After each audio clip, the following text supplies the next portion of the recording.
पोल्यान्डको घर कस्तो लाग्छ तपाईँहरूलाई भन्नुहोस्। अब म त यही ट्याक्क आउँदो महिनाको सेलेरीले यस्तै एउटा घर लिँदैछु।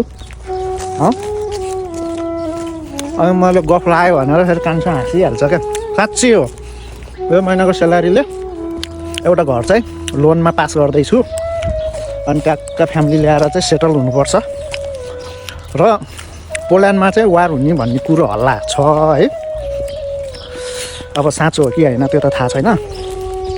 अहिले भयो भने जति पनि पोल्यान्डमा भएको छ उहाँहरू चाहिँ नेपाल फर्किनुहुन्छ कि है पोल्यान्डमा चाहिँ सपोर्ट गरेर बस्नुहुन्छ। के गर्नुहुन्छ है, भकाभक पोल्यान्डमा रहनुहुने साथीहरूले चाहिँ कमेन्ट गरौँ। घर हेर्दा यो बब्बल मिठो र मिठो, अलिक चिसो रहेछ क्या। मौसम चिसो, पाउडर चाहिँ चिसो है त गाइस। म चाहिँ यता पार्क